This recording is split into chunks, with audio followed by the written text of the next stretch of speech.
Olá, boa noite. Sejam bem-vindos. Estamos aqui essa noite para falar sobre afetos e emoções na live de hoje.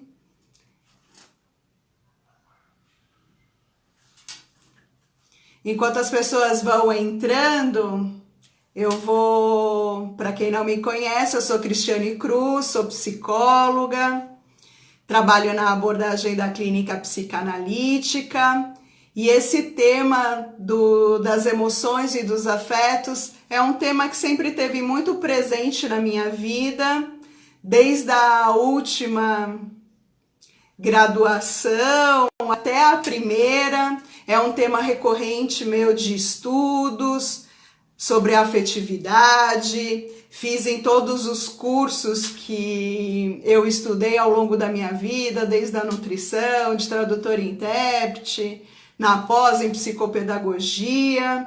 Então espero que seja contribuição para vocês também. Oi Gabi, tudo bem? Oi Du, sejam bem-vindas, todos bem-vindos. Eu vou começar conversando com vocês, explicando o que eu trouxe para esse tema e que vocês também podem escrever, interagir aí comigo. Oi Rodrigo, tudo bem? Seja bem-vindo. Então, o tema de hoje da nossa live é emoções e afetos. Então, hoje a gente vai falar sobre fontes de sofrimento, fontes de reconhecimento, as dimensões pessoais e coletivas dessa perspectiva. Então, nós vamos fazer essa reflexão sobre os afetos, as emoções, os sentimentos, e elas estão atreladas a fenômenos que estão entre os sujeitos e para além dos sujeitos, e interferem e influenciam, dão forma às nossas estruturas de vivência em comunidade, as nossas estruturas sociais, nas suas mais variadas dimensões. Então, a pergunta que fica para nós podermos refletir é como nós somos afetados, como eu sou afetada, como você é afetado na vida. E isso, então, o afeto se relaciona ao impacto causado na minha vida, seja por meio de um fato, de uma situação, da fala do outro, de um comportamento, de sentimentos, de emoções. Então, ela coloca em jogo as nossas relações. Então, envolve esse contexto relacional. Eu comigo mesma, eu com o outro e eu no mundo, né? Qual que é o meu posicionamento? Então, vai englobar relações familiares, nós vamos conversar hoje aqui, nossas relações amorosas, de amizade, de trabalho, enfim, as nossas relações sociais. E também, porque está permeado nesse universo todo, as relações de poder que nós estabelecemos com o outro, com as nossas figuras de autoridade na nossa infância. Essas figuras de autoridade são representadas pelo nosso pai, pela nossa mãe.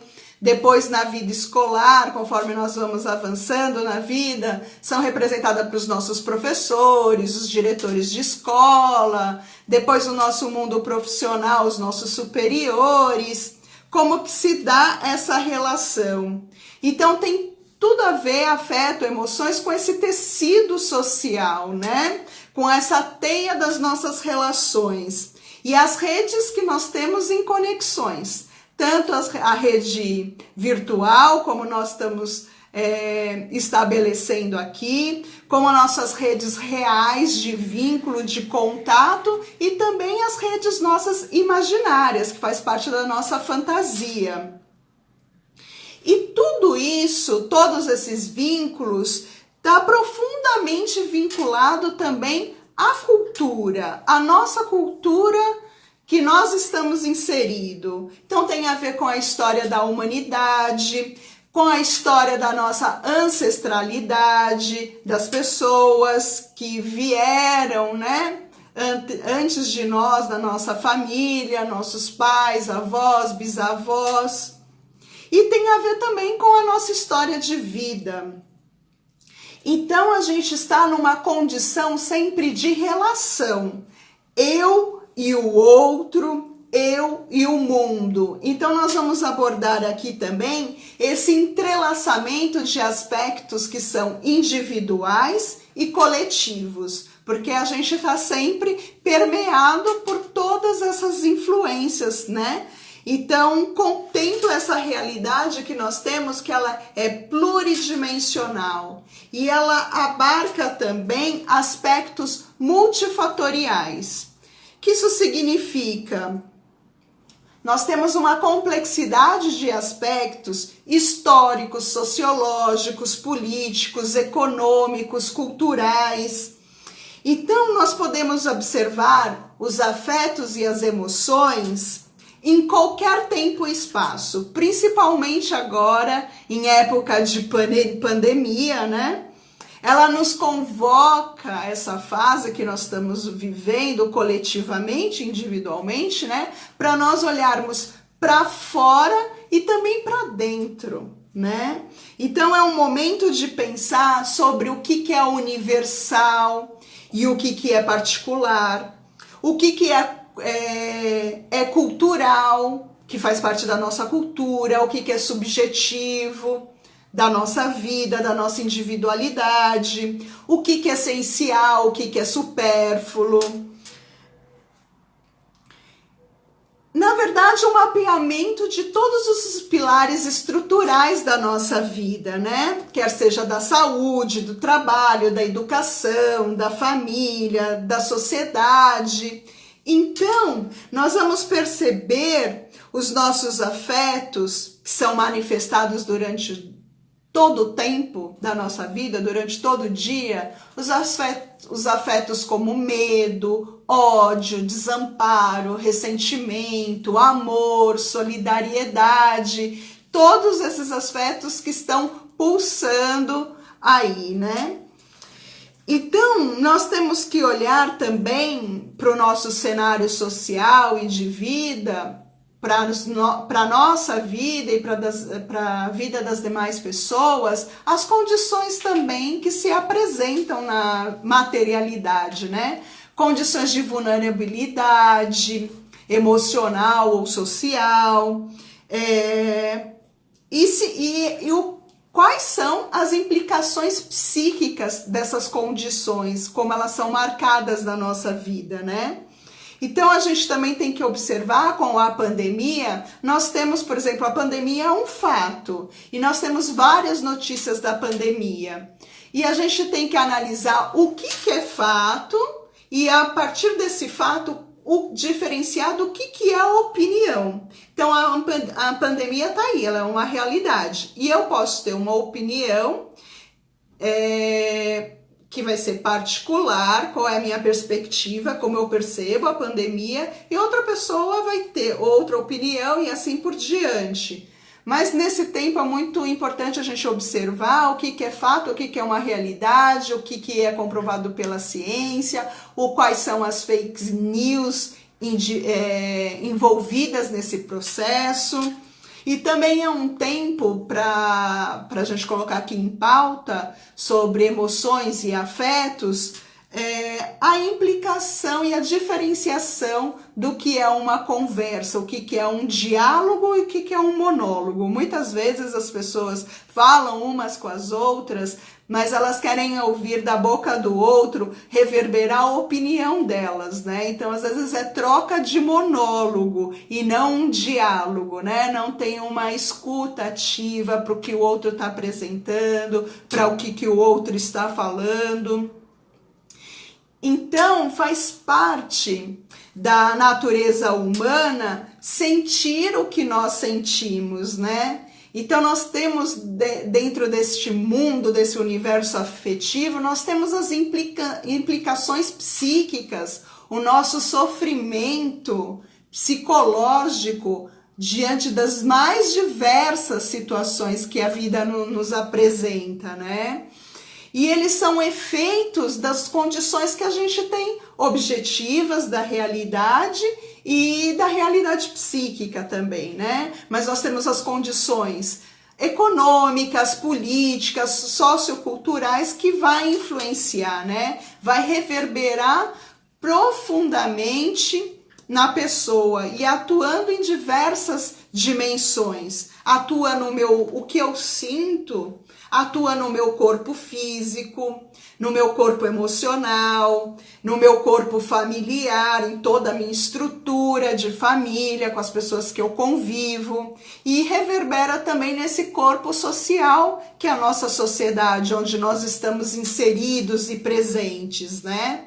Então é um processo que ele demanda uma série de reações nossas, emocionais, cognitivas do pensamento, comportamentais, somáticas também, que são as emoções não trabalhadas, elaboradas, que elas se apresentam no nosso corpo e, portanto, exercem um profundo impacto na nossa saúde mental, né, de todas as pessoas.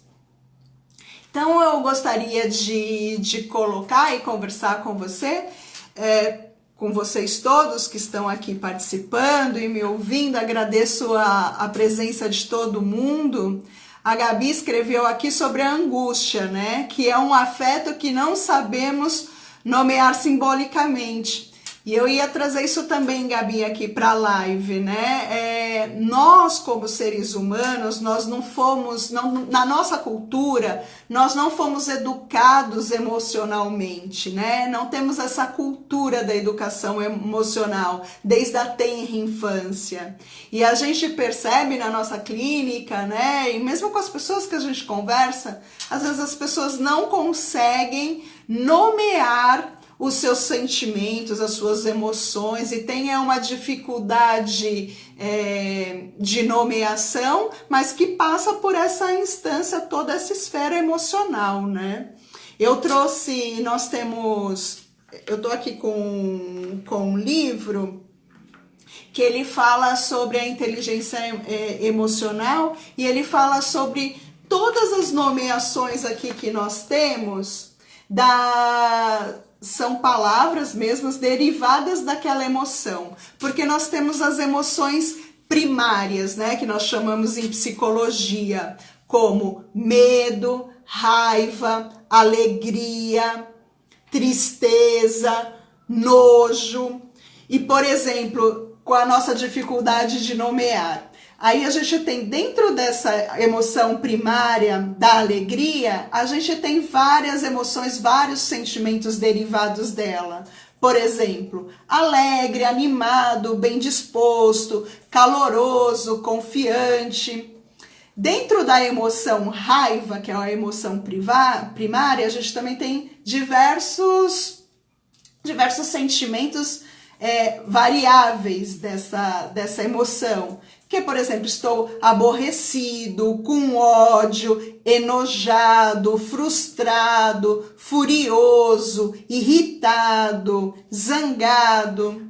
Dentro da tristeza, quais são os sentimentos dessa emoção primária da tristeza? Quais são os sentimentos que variam dela? Eu estou abatido, comovido, deprimido, desesperado, desiludido, infeliz. Dentro da emoção primária que nós temos do nojo, nós temos algo que é desgostoso, ultrajado, desiludido, enojado. Dentro da emoção do medo, nós temos sentimentos variados. Nós ficamos assustados, chocados, com fobia, desestabilizados, em pânico, horrorizados.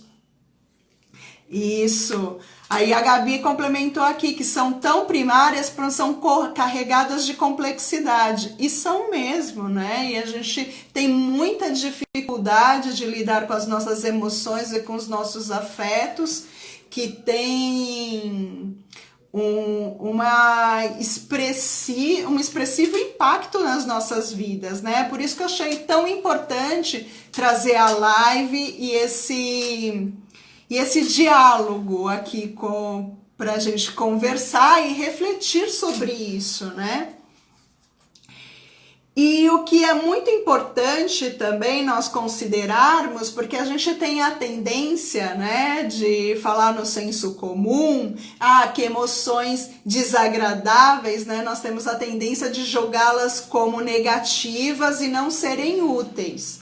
Mas isso também é uma coisa que eu quero colocar aqui na live para nós refletirmos, que todas as emoções, elas são úteis, porque elas funcionam como se fosse uma analogia de um GPS, elas apontam um direcionamento, né, para onde nós estamos caminhando, o que nós estamos sentindo. Então é preciso que nós possamos sentir, acolher essas emoções, dar legitimidade para elas, né, e ver o que elas estão nos mostrando sobre nós, sobre a situação que nós estamos vivendo.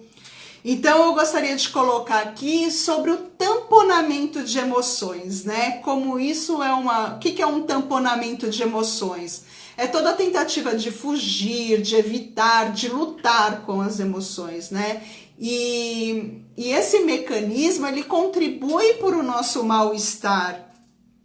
E ele exerce efeitos negativos na nossa vida psíquica, né? Porque ele afeta a nossa saúde mental e a gente vê aí o desdobramento de tantos casos de ansiedade, compulsões, depressão, aí são inúmeros, são muitas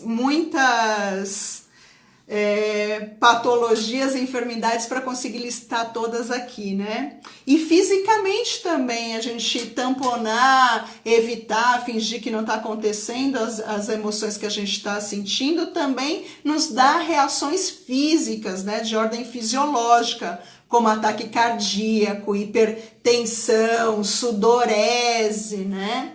Então é muito importante nós legitimarmos o que a gente está sentindo. Então, por exemplo, eu perdi um emprego, tô triste, vou fingir que eu estou alegre? Não, é uma situação de luto, é uma situação difícil, é uma situação de dor. Eu tenho que legitimar o que eu estou sentindo e ver quais serão meus próximos passos diante dessa realidade, o que eu posso fazer com isso. A Dulce está escrevendo aqui que faz parte do ser humano vivenciar as emoções negativas. Todas as emoções, né, Dulce?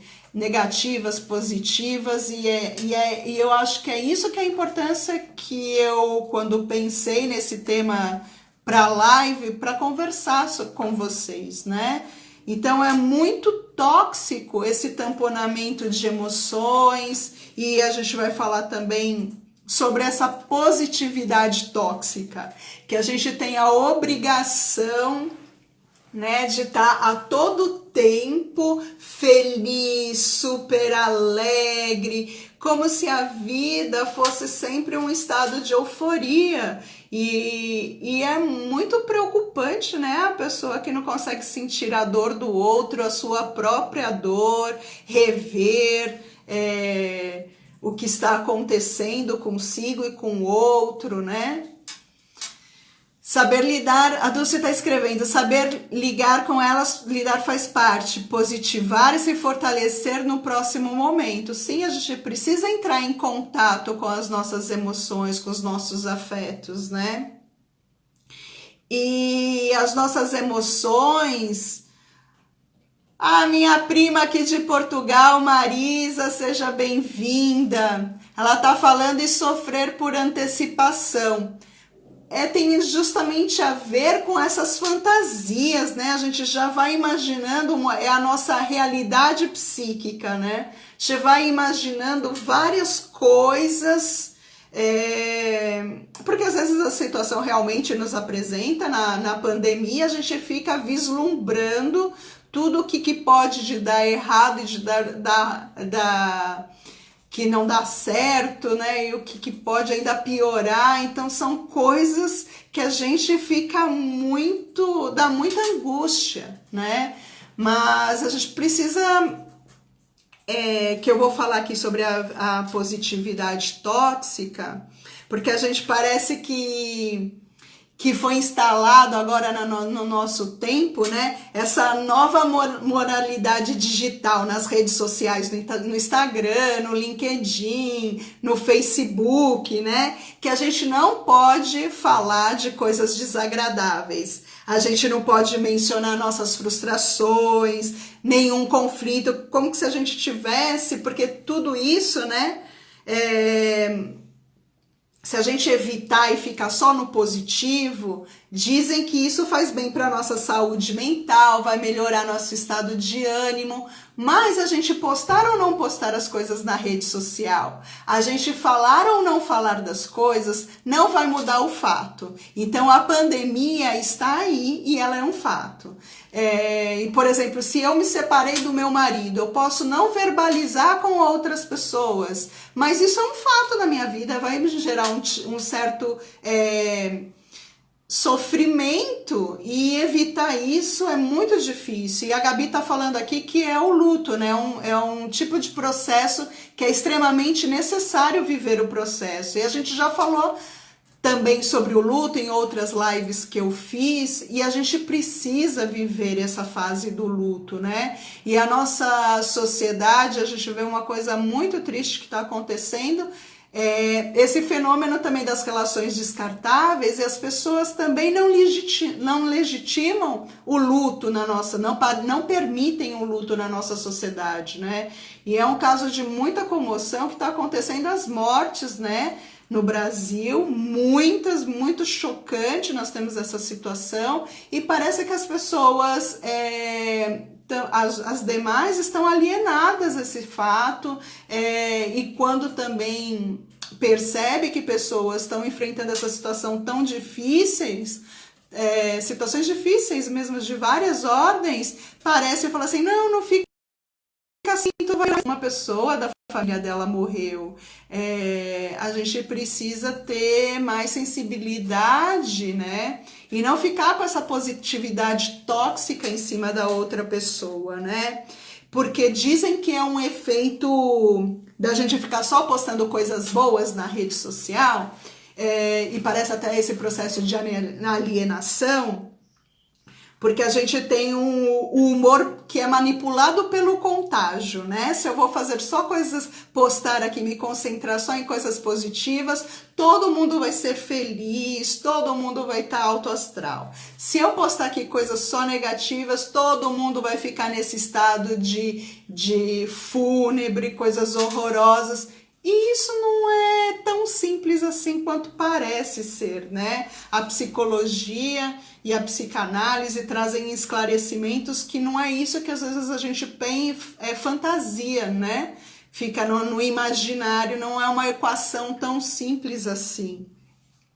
Como a gente tem o Big Data, né? Que ele tende a manipular as atitudes das pessoas digitalmente. E a gente sabe que conforme a gente vai curtindo as coisas, né, nas redes sociais, ela vai aparecendo só aquele determinado tipo de conteúdo pra gente, né?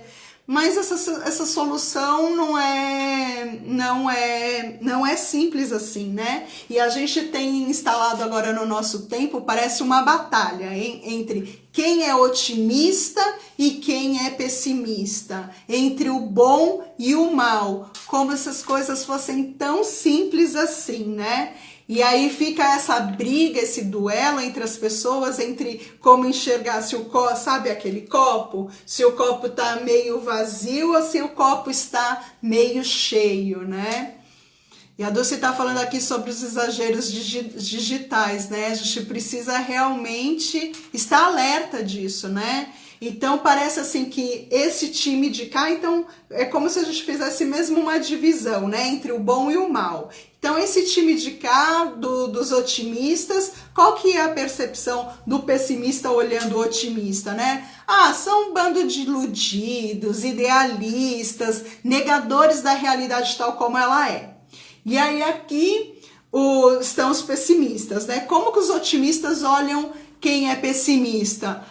Eles fazem exageros de conflitos e tensões, tudo para manipular as coisas deles, né? As coisas ao favor do lado deles. Então fica essa coisa que não é saudável, né? E como se a gente quisesse dividir o mundo entre tudo que é ruim, entre tudo que é bom, entre quem é bom e quem é mal, entre quem merece viver e quem merece morrer. E esse estado de guerra, ele é traduzido também na nossa linguagem bélica, né? A gente estabelece uma linguagem bélica com outros, de confronto, de horror, de dor, né? De mesmo apunhalar os outros. Tem mais gente aqui entrando na live, sejam todos bem-vindos. Tenho muitas amigas aqui, amigas da psicanálise, da psicologia, família, amigos que eu já trabalhei no mundo corporativo, pessoas novas. Sejam todos bem-vindos. Podem escrever aí que a gente vai interagindo ao longo da live também.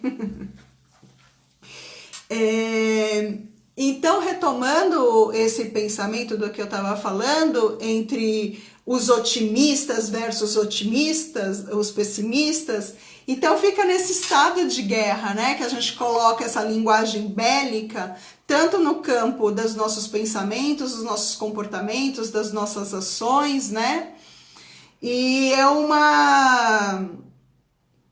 um cenário que a gente vai alimentando que não vai nos levar para lugar nenhum, né? Então fica aqui os otimistas, né? Olha só, nós estamos fazendo alguma coisa de bom, pelo menos, né? Nós temos engajamento, nós temos atividade, a gente é produtivo, e fica lá o outro grupo lá dos pessimistas, né? Que todo mundo olha eles como inertes, né? Observadores do mundo, que parece que estão esperando o mundo todo se desmoronar, ficam só com queixas e lamentações, parece que eles aceitam tudo de uma forma bem complacente, passiva, e que tem uma visão fatalista do mundo, né?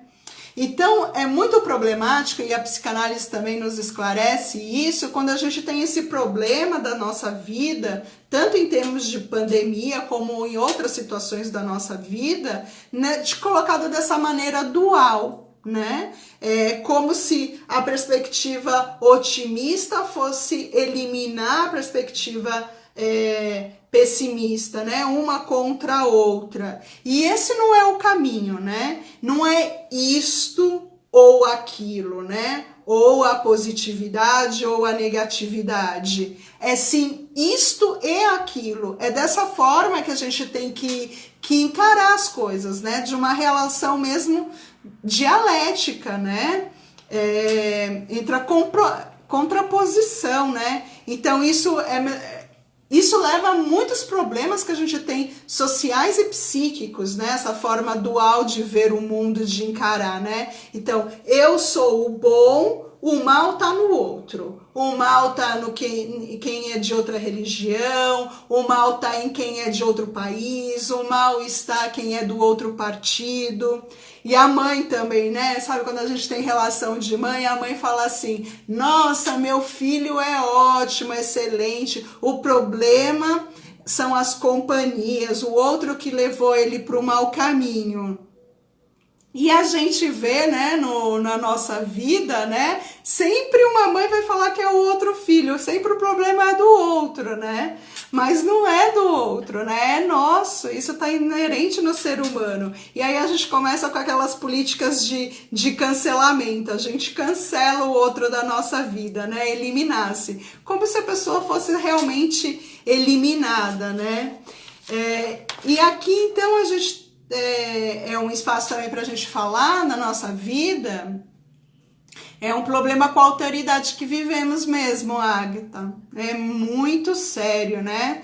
Então a gente tem diversas formas, né, de sofrimento aqui, psíquico, que a gente tem que refletir. O luto, né? Então a gente precisa também viver nosso luto, e agora no tempo de pandemia, coletivamente, né? Eu achei uma reportagem que saiu muito linda dos jangadeiros de Maceió, que eles fizeram uma homenagem para todas as pessoas que foram mortas pelo Covid-19, eles fizeram um velário. Eles colocaram, foi ontem, quarta-feira, dia 20, então todas as jangadas com velas brancas e no topo fitas pretas, para fazer uma homenagem, porque as pessoas nesse tempo de coronavírus não estão tendo a oportunidade de fazer o ritual de passagem, fazer o velório, enterrar os seus mortos, né? Então é um problema muito sério. E quais são outros problemas que a gente tem socialmente, que leva a problemas psíquicos, de sofrimento psíquico? Discriminação, preconceito, xenofobia, estigmas, né, estereótipos, rotular o outro, quem é diferente de mim, homofobia, machismo, racismo, opressão, violência doméstica, sexual, do Estado também, como a polícia também está agindo com as pessoas nas periferias, principalmente as comunidades mais vulneráveis. Como a gente está tratando também os problemas de transtorno mental, como a gente também coloca os doentes mentais, em que posição a gente coloca também a loucura, né? O que é, afinal de contas, ser normal no mundo que a gente vive, né? Eu gosto muito do médico e filósofo francês, o Georges Canguilhem, na tese de doutorado dele, ele fala assim, que o normal às vezes pode ser patológico, né? Então tem pessoas que naturalizam comportamentos e que são comportamentos problemáticos, patológicos, né? Tô vendo bastante contribuição que vocês colocaram aqui, a Gabi, a Agatha, a Renata. E a Renata escreveu aqui sobre essa reportagem, né, que é muito bonita, foi linda, achei maravilhosa, maravilhosa. Então a gente tem que também olhar para esses problemas que a gente tem, né, socialmente, que é muito, muito difícil, como que isso traz problemas pra gente, né? A gente não é isolado do mundo, né? Então as pessoas parecem assim, ver problema da fome, ver problema da desigualdade social, é o outro, eu tenho emprego, problema é do outro que não tem, né? E a gente tá numa realidade social, já estamos vindo de uma realidade social muito dura, nós temos mais de 13 milhões de brasileiros desempregados, mais de 32 milhões de brasileiros no trabalho informal, que nunca tiveram carteira assinada, a gente tem um problema social muito grande, pessoas que não têm moradias precárias, sem saneamento básico, né? É uma grande problemática individual e coletiva que nós temos que avançar, e talvez esse tempo de pandemia está trazendo para a gente um momento maior de reflexão, né? Para nós sairmos das nossas bolhas, né? A Gabi colocou aqui, com humor usado de forma banal em relação a esses rituais de passagem, é algo que tem acontecido muito e me cansa completamente. Verdade, Gabi, né? E como que as pessoas estão descartando as pessoas, colocam elas numa posição de objeto, né? Objetificação. Eu achei muito linda a atitude da pessoa que fez o site Inumeráveis, que elas falam que as pessoas não merecem, ninguém gosta de ser número, né? Que a pessoa merece existir em prosa. E lá coloca, né, humaniza, coloca a história, uma forma de fazer uma homenagem a esse rito de passagem, já que está numa condição, nós estamos numa condição tão delicada, que socialmente não estamos podendo velar as pessoas que estão sendo mortas, né, pelo coronavírus, mas é uma forma, pelo menos, para a gente conseguir nos solidarizar, prestar a nossa homenagem, compartilhar essa dor, né, esse momento muito difícil. Ir à nossa clínica, né? Quem está aqui comigo, que é psicóloga, psicanalista, né? A gente pode observar, né, essas angústias difusas, né, nos nossos pacientes, a complexidade afetiva, né? E formas extremas de sofrimento dos mais diversos possíveis, né? Então, esses afetos apontam um mal-estar da nossa vida, na nossa cultura, né? Freud já dizia no livro O Mal-Estar da Civilização, né? Então, há um sofrimento social muito grande pela perda ou ameaça de perda também dos nossos, que a gente fala que são os objetos sociais, da questão da saúde, do trabalho, também do nosso desejo, né, dos nossos sonhos, dos vínculos, das relações. Então é muito importante a psicanálise também, como nos traz esclarecimentos também, para conhecimento, para a gente conseguir enfrentar também, né, tantas adversidades, como a gente aprender a lidar com as nossas emoções, com os nossos afetos. A gente está encaminhando já para o final, passa tão rápido. Esse é um tema que eu amo muito. E eu gostaria de fazer um relato. Quando eu estava na graduação de psicologia, eu fui fazer um estágio numa escola com a educação infantil. E eram crianças muito pequenas. E qual que foi o trabalho que eu propus para fazer com eles? É fazer como que a gente tem dificuldade de nomear, não fomos educados, né, emocionalmente, e temos dificuldade de nomear nossas emoções, nossos sentimentos, o que a gente sente. Eu falei, vou fazer um trabalho com as crianças. E a gente fez diversas carinhas com as emoções básicas, né? Raiva, tristeza, alegria. E aí eu fui conversando com as crianças. Para minha surpresa, e isso que eu acho que a gente tem que aprender muito com essa nova geração, e a gente tem que se abrir para o novo, para quem é diferente, para um imigrante, para todas as outras situações. Elas eram pequenas na idade, novas, mas elas foram assim gigantes no conhecimento e na maneira de mostrar assim, uma maneira de enfrentar os problemas, de compreensão da realidade, assim, de uma forma impressionante. Eles eram muito cooperativos, eles entendiam muito as limitações um dos outros, eles se apoiavam. Tinha uma criança especificamente que ela tinha um problema muito sério de saúde. Ela teve uma cirurgia de traqueostomia. Nossa, agora me fugiu a palavra corretamente. Mas fez uma cirurgia aqui na traqueia, que coloca aquele aparelho, então eu não ouvia direito o que ele queria falar.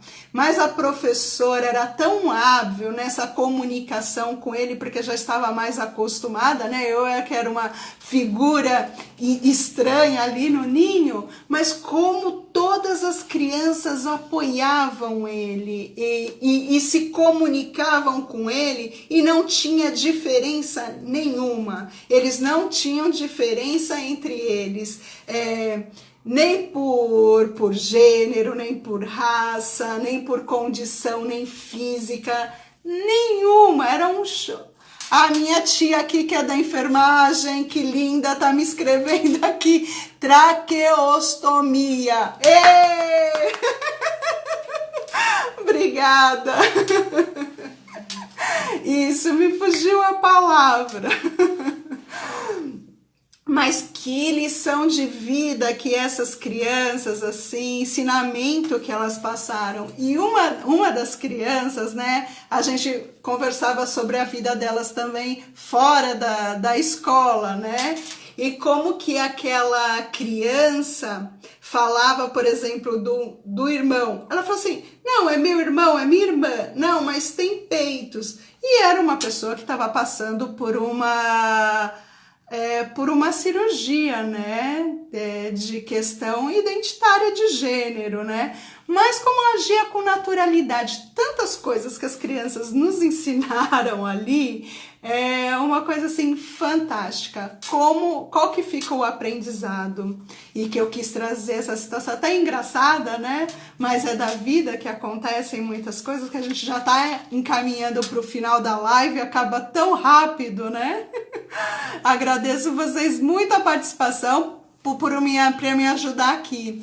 A Agatha tá falando da Françoise Doutor, né? Que nos diz o quanto a criança sabe. São impressionantes se pararmos para escutar. São divinas, maravilhosas, incríveis, incríveis. E são muito generosas mesmo, Dulce, na inclusão, umas com as outras. E como que elas nos mostram. E teve um tempo, por conta dessa cirurgia que ele fez, e ele ia repor o... eu não sei muitas coisas do termo de todos os técnicos, que ele ia mudar, né? Ele tinha aqui não pode falar que é dispositivo, né? Um aparelho, eu esqueci o nome técnico. E ele ficou ausente da sala de aula. Como as crianças se preocupavam com o aprendizado dele, e depois quando ele chegou, para ver como que se ele tinha entendido ou não a lição. Nossa, era uma maravilha, assim. E isso acho que para deixar essa mensagem final e positiva, o quanto que a gente tem que aprender na nossa vida com o outro, com o diferente, não fazermos troca de monólogos, mas a gente se abrir para o diálogo, da gente conseguir ter essa escuta ativa, de dar lugar de fala também para as pessoas, mas um lugar de fala, ele necessariamente obriga a ter um lugar também de escuta, né? Como a gente pode ser menos dual, menos separatistas, menos excludentes, né? Separar todo mundo que não tem a mesma opinião que eu faço essa política do cancelamento.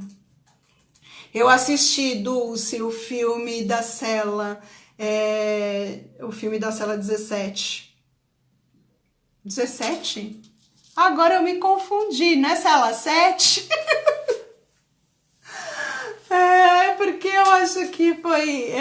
porque acho que 2 filmes me impactaram muito. Esse filme da Cela 17... eu assisti, e também O Poço. São 2 filmes bem diferentes, mas super profundos, para a gente poder refletir sobre emoções. É verdade! O Milagre da Cela 7. Obrigada, até me confundi aqui. Hoje eu acho que eu tô na minha certa, tô mais atrapalhada com os nomes. Mas são, acho que as emoções, os afetos que também eu estou suscetível fazendo ao vivo, né? Tenho muita coisa para falar e compartilhar com vocês, mas o tempo é tão curto. A Amanda tá falando aqui, é um filme que nos faz refletir muito, isso mesmo. Essa questão aí dos números, eu vou levar na minha análise. Isso daí tem uma coisa de psicanálise pra gente ver o que faz com 7, com 17. A gente falando de cultura, de tantas coisas. Isso aí eu vou levar pra minha sessão. Gente, adorei. Espero que eu tenha contribuído em alguma coisa para esse debate aqui com vocês, trazer reflexões que valem a pena. Tenho muitas coisas para conversar sempre, sabem o quanto que eu gosto desse tema e ele é tão presente na minha vida profissional e acadêmica. E eu gostaria que vocês me mandassem sugestões. E tem sugestões também, podem me mandar sugestões de filme. Quem quiser também me chama no WhatsApp, aqui por mensagem, a gente continua conversando, deem sugestões. Realmente para mim foi muito gostoso conversar com vocês hoje, falar de coisas que eu gosto tanto e que são tão importantes para a nossa vida. Um abraço para minha prima aqui de Portugal. Olha, gente, que honra ter audiência de Portugal, do outro lado do mundo, é muito gostoso. Muito obrigada para todos aqui que trabalham comigo, estudam comigo, vivem comigo, né? Também meus parentes. Fazer uma live sobre escuta, eu vou fazer, Agatha. A gente podia até fazer juntas, né? Vamos propor aí uma live conjunta. Nós, as mulheres da psicanálise. Olha, uma ideia aí para a gente poder compartilhar. Gente, muito obrigada. Adorei conversar com vocês. Até a próxima live. Gostaria de falar para vocês que eu estou fazendo live todas as quintas-feiras às 18 horas, temas diversos. Um beijo para vocês, me inscrevam, vamos continuar conversando fora aqui do ao vivo. Um beijo, até a próxima semana, gente. Tchau!